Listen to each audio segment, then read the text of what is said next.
Enfin, Rania- quelque chose. ouais, Rania Rawal, toujours en contact. Après, le truc par rapport à il y a 4 ans, disons que, enfin, si, je crois que les filles, elles avaient porté plainte. Peut-être Rania avait porté plainte pour des faits de harcèlement, mais les filles avaient plus porté plainte par rapport à la production et tout ce qu'elles avaient fait d'illégal vis-à-vis d'elles, parce que t'as pas que des faits de harcèlement. Et moi, disons que mon combat, il est vraiment basé sur le harcèlement, tu vois.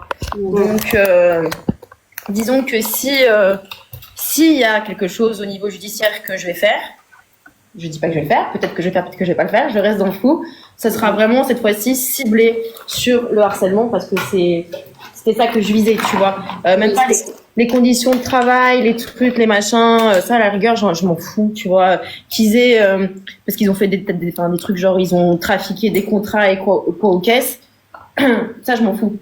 Moi, ce que je cible depuis le départ, c'est le harcèlement banalisé, organisé, qui du coup entraîne une destruction psychologique. Ouais.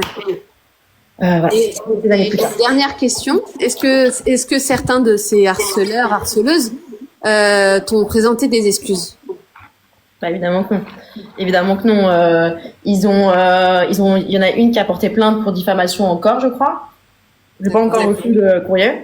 Non, évidemment que non, ils ont porté plainte. Ils se sont pas excusés puisque, comme je l'ai dit, c'est des personnes qui sont vraiment prêtes à tout pour de la lumière, pour de l'argent, pour de la popularité, et ils savent qu'à partir du moment où ils vont s'excuser, bah ils seront dans la D, tu vois, parce que tu peux pas avouer. En fait, s'excuser, c'est un aveu pour eux. Bah oui. Tu vois. Et donc ici, ils avouent d'avoir participé, parce que c'est des faits graves. C'est très grave ce qu'ils ont fait. C'est très très grave. C'est pas une petite bêtise qu'ils ont fait. Ils ont participé à la destruction psychologique de plusieurs femmes. Donc va après faire des live TikTok et demander des roses aux gens. Ouais. Tu vois, c'est pour ça que leur opportunisme, leur arrivisme, c'est comme ça qu'on dit, passera toujours avant leur honnêteté intellectuelle. Oui, je vois. C'est triste, hein. Mais pour moi, en tout cas, on s'en fout, ils ne changeront jamais. C'est des coquilles vides. C'est des gens qui sont prêts à tout pour l'argent, quitte à faire des dingueries. Et en fait, je pense que c'est pour ça que les productions aussi les ont repris autant de fois parce qu'ils savaient que c'était des gens qui étaient prêts à tout. Et en fait, finalement, ils sont victimes de leur inhumanité, tu vois. Mais bah oui. ceux qui étaient parfaitement conscients et qui savaient ce qu'ils faisaient, je le dis, je le répète, c'était la prod. Mais en tout cas, moi, je crois au karma et je vois certains candidats, le karma leur frappe bien fort.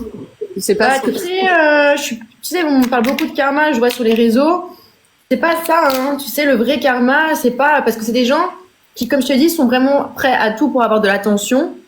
Et ça, c'est un truc qui me dépasse. Mais même avoir de la mauvaise attention, ils kiffent ça. Par exemple, hier, il y a un de mes harceleurs, apparemment, qui a fait un live pendant 4 heures, qui faisait que blablater. Et en fait, limite, il kiffait ça, tu vois, parce que il a eu son petit moment d'attention, les gens étaient sur lui. Et en fait, ils ont tellement plus de valeur que même de se faire insulter, ils s'en foutent, tu vois. Enfin, je crois, hein. Enfin, pour certains, en tout cas. Et c'est pas un karma, ça. Le vrai karma, c'est qu'il soit condamné et qu'il ne puisse plus avoir accès à ce dont il crèverait et il mourrait d'envie, c'est-à-dire la télé, tout ça, quoi, tu vois. Oui, ça, c'est le vrai karma. C'est qu'en fait, il y a une condamnation de ces gens-là pour leurs actes. C'est ça le vrai karma que moi j'attends. D'aller les insulter, etc. C'est pas parce il faut vous dire que ces gens ne sont pas normaux, ils sont pas comme vous et moi. Eux, ils kiffent. Enfin, je pense certains. Encore une fois, je le dis, je mets pas tout le monde dans le même panier. Il y en a, ils aiment ça. Il y en a, ils aiment ça parce que ça va leur donner l'occasion de faire des interviews derrière. Il y en a, ils aiment ça parce que ça va leur donner l'occasion de faire des longs lives TikTok où ils vont pouvoir demander beaucoup de cadeaux. Donc, dites-vous qu'ils n'ont pas la même mentalité, tu vois. En tout cas, moi, je parle d'une personne pour le karma. Je crois que tu vois, ça commence par un N. Et elle, on l'entend plus, quoi. Mais elle a une histoire de vie médiocre. Et c'est pour ça que je te dis, le karma l'a frappé quand même. Ouais. Je sais. Voilà. Ouais. Bon, en tout cas, je te souhaite une bonne journée et j'espère que tu te battras jusqu'au bout et vous allez vous battre jusqu'au bout. Parce que franchement, la S là, les harceleurs, ils ont rien à faire à la télé. Mais Non, vraiment. je suis bien d'accord avec toi. Ben, encore une fois, banalisation de harcèlement. Donc, non, ils ont rien à faire à la télé. Ouais. Allez, Ok, bah écoute, bisous ma belle. Ciao, bisous, bisous. ciao. Merci de monter.